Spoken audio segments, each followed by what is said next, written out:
अगर अभी तक आपने हमारे चैनल को सब्सक्राइब नहीं किया है तो सब्सक्राइब कर लें और साथ ही बेल वाले आइकन पर भी प्रेस कर दें, जिससे कि हमारे द्वारा अपलोड किया जाने वाला हर वीडियो पहुंच सके आपके पास सबसे पहले। तो बेल वाले आइकन को भी प्रेस कर दें। हेलो दोस्तों, मैं विनोद कुमार राशि स्वागत करता हूं आपके अपने चैनल दर्शन फाउंडेशन में। कल हमने एसटीएफ का फर्स्ट पार्ट देख लिया था, जिसमें हमने एसटीएफ का इंट्रोडक्शन पढ़ा था कि एसटीएफ होता क्या है। तो उसमें कुछ कमेंट्स आए थे, वास्तव में हमसे एक मिस्टेक हो गई थी। हमने लास्ट एग्जाम्पल्स में जो एसटीएफ का बताया था 75 और 150 का, तो हमने देखा वहाँ मिस्टेक हुई थी, कुछ कमेंट्स आए थे, तो हमने सोचा उससे सुधार लिया जाए। वैसे भी हमने उसको करेक्ट करके डिस्क्रिप्शन बॉक्स में उसको डाल दिया है, वहाँ से आप देख सकते हैं।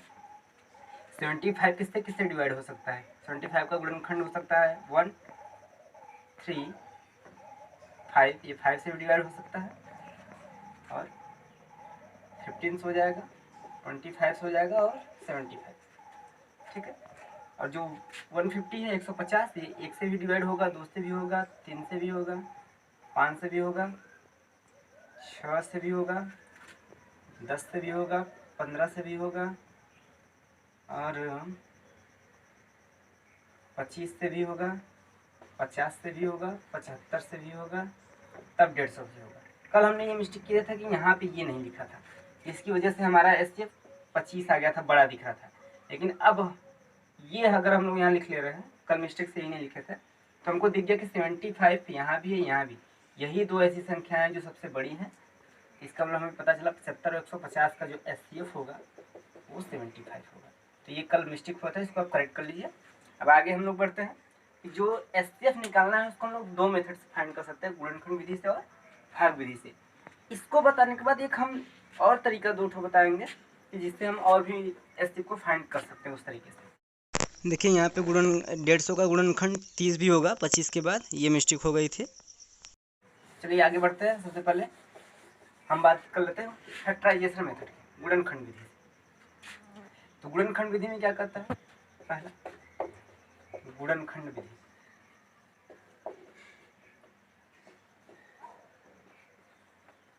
Factorisation method. तो फैक्टराइजेशन मेथड ये कहता है कि कोई भी हमको संख्या दिए, 2 या 2 से अधिक, उसका हमको फैक्टर कर लेना है, उसकी सहायता से हमको एसटीएफ ज्ञात करना है। जैसे हमको मान लीजिए दे दिया है यहाँ पे 12 और 16 दे दिया, तो सर्वप्रथम हमको क्या करना है, 12 और 16 का गुणनखंड निकाल लेना है।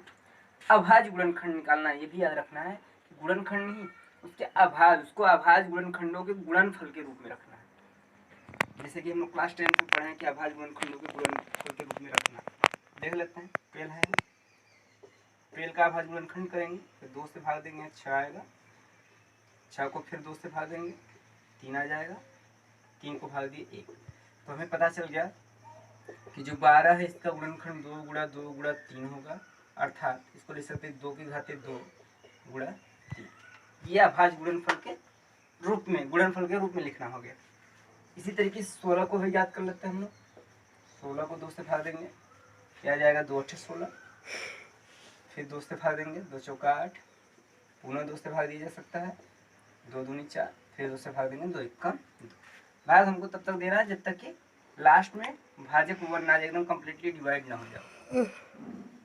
16 को ले सकते हैं 2 गुणा 2 गुणा 2 गुणा 2 बराबर 2 की घाते 4। तो देखिए गुणनखंड विधि से हमको क्या करना है, सबसे पहला काम उनको अभाज्य गुणनखंडों के गुणनफल के रूप में रख लेना है। फिर दोनों में हमको ऐसी संख्याओं को देखना है, बड़ी से बड़ी ऐसी संख्या जो दोनों में हो और सबसे बड़ी हो। तो इसके लिए हमको क्या देखना पड़ेगा, ऐसी संख्या को लेना पड़ेगा जो दोनों में हो और जिसकी पावर कम। जैसे देख रहे हैं कि 2 के पावर यहाँ भी है, 2 के पावर यहाँ भी है, दोनों में है। तो 2 के पावर में कम कौन सा आ रहा है, जैसे यहाँ 2 के पावर 2, यहाँ 2 के पावर 4 है, 2 की घाते 4 है और यहाँ 2 घाते 2, इसका मतलब 2 की घाते 2 तो इसमें भी है। इसका मतलब यही हम लेंगे, जो सबसे कम घात होगी उसी को हम रखेंगे।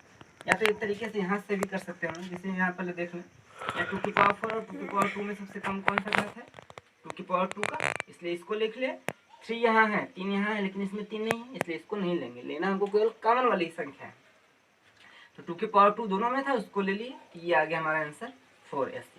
या एक तरीका और भी है इसको फाइंड करने का, इस तरीके से कर सकते हैं कि देखेंगे जो जो दोनों में हो, जैसे यहाँ 1 2 यहाँ पे है, 1 2 यहाँ पे, तो हम क्या कर सकते हैं, इधर देख लेते हैं हम कर सकते हैं कि ये पहला 2 इसमें भी है, पहला 2 इसमें भी है, ये ले सकते हैं। दूसरा वाला भी 2 इसमें है, दूसरा वाला भी 2 इसमें है, उसको भी ले लेते हैं।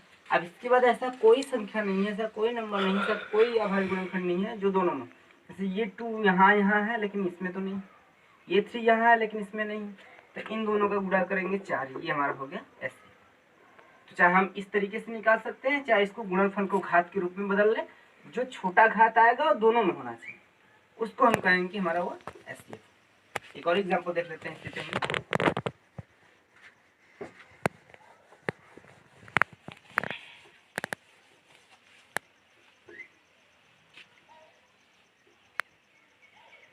छियासठ ले लेते हैं और 99 ले। 66 का गुणनखंड करते हैं, 2 से भाग देंगे, 2 3 6, 2 3 6। अभी 2 से तो भाग जाएगा नहीं, इसको 3 से भाग दिया जा सकता है, 3 1 कम 3, 3 1 कम 3, फिर 11 से भाग जाएगा। और 99 को भी हम भाग देते हैं, पहले ये 2 से तो जाएगा नहीं, 3 से भाग दिया जाएगा, 3 3 का 9, 3 3 का 9, फिर 3 से भाग दिया जा सकता है, 3 1 कम 3, 3 1 कम 3, 11 से भाग देंगे, एक बार जाएगा। अब इनको अभाज्य गुणनखंड के रूप में ले सकते हैं, 66 को ले सकते हैं 2 गुणा 3 गुणा 11, और 99 को क्या ले सकते हैं 3 गुणा 3 गुणा 11, या तो 3 की घाते 2 गुणा 11। ठीक है, अब हमको ये देखना है कि ऐसा कौन सा संख्या का घात है या नंबर का घात है कि जो दोनों में आ रहा है और कम घात आ रहा है। जैसे यहाँ देखते हैं 2, तो 2 तो इसमें नहीं है कहीं, इसका मतलब 2 को हमको नहीं लेना है। फिर आते हैं 3 पे, यहाँ 3 की पावर 1 है, यहाँ 3 की पावर 2 है, इसका मतलब 3 है दोनों में। अब जिसका पावर कम होगा उसी को लेंगे, यहाँ 3 की पावर 1 है, 3 की पावर 2, इसका पावर कम है ना, इसका मतलब एचसीएफ ज्ञात करना है तो कम घात वाले को लेंगे, 3 की घाते 1 को ले लें। फिर 11 देख रहे हैं, यहाँ भी है यहाँ भी है, और घात भी समान है, इसका मतलब 11 को लिया जा सकता है। तो इसका एचसीएफ हमको मिल जाएगा 11 33, ये इन दोनों संख्याओं का एचसीएफ होगा, मौस हो गया। ठीक है, इस तरीके से हम लोग गुणनखंड विधि को सॉल्व करते हैं। चलिए बढ़ते हैं दूसरे डिवीजन मेथड पे। डिवीजन मेथड क्या होता है, भाग विधि।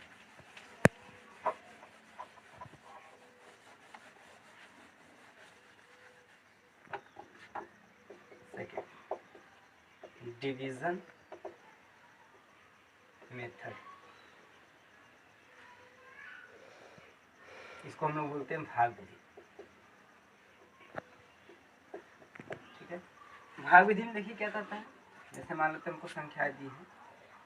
अक्सर डिवीजन मेथड जो होता है बड़ी बड़ी संख्याओं का ऐसे ज्ञात करने में काम आता है। जैसे हमको दे दिया 1225 और 665। ठीक है, अब कभी इसका एस्टेप ज्ञात कीजिए। तो जब भी इस तरीके का क्वेश्चन दे देगा आपको, बड़ी संख्याओं का एस्टेप ज्ञात करना है, तो वहाँ हमारा डिवीजन मेथड ज़्यादा यूजफुल होता है। हमको करना क्या होता है, दोनों में से पहले हम देखेंगे कौन बड़ा है कौन छोटा है।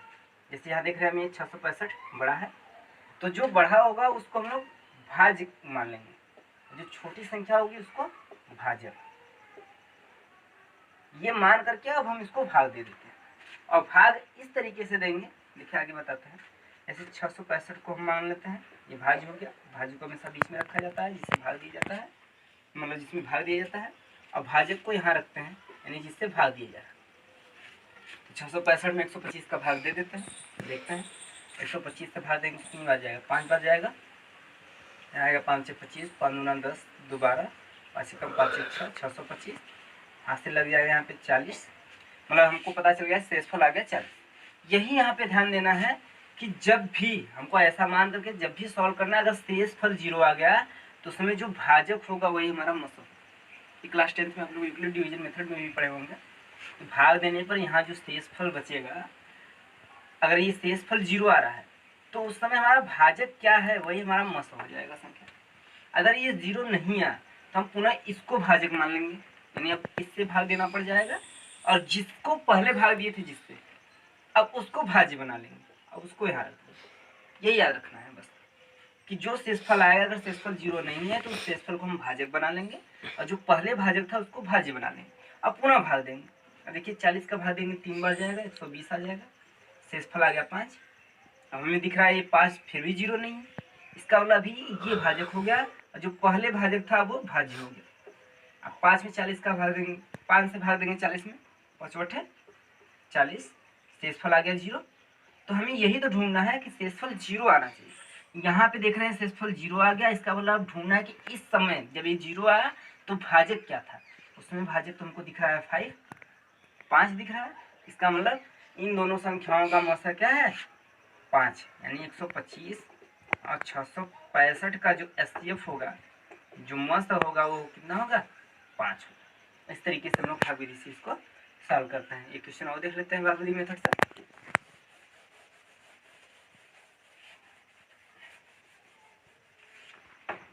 ऐसे ले लेते हैं हम लोग 72 ले लेते हैं और 96 ले लेते हैं, ठीक है।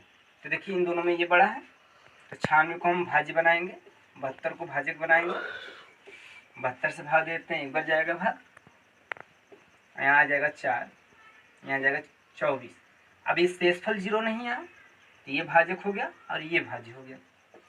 24 से भाग देते हैं, 24 में 72, शेषफल 0 आ गया। यही तो हमको इंतजार था कि शेषफल 0 आया, इसका मतलब इस समय जो भाजक है वो हमारा मस हो जाएगा, यानी एचसीएफ, यानी इसी को मस कहते हैं। जो मस है हमारा कितना हो जाएगा 24। मस जांच करने के लिए आपको बताया गया कि ऐसी संख्या जो दोनों को विभाजित कर दे पूरा। तो 24 3 72, 24 चौका 96, 24 इसको विभाजित कर दे रहा है, इसको भी। तो आज के लिए बस इतना ही, फिर नेक्स्ट वीडियो में हम लोग मिलते हैं थोड़ा सा ट्रिक टाइप का कि उससे हम कैसे एचसीएफ ज्ञात कर सकते। ये तो मेथड था जनरली, पेज पे आपको करना पड़ेगा। अब आगे हम आपको कुछ ट्रिक्स जैसा बताएंगे जिससे कि आप इजीली कुछ एचसीएफ फाइंड कर सकते हैं। तो अगर वीडियो हमारा पसंद आया तो आप इसे ज़्यादा से ज़्यादा शेयर कीजिए, चैनल को सब्सक्राइब कीजिए, अधिक से अधिक लोगों को कनेक्ट करिए।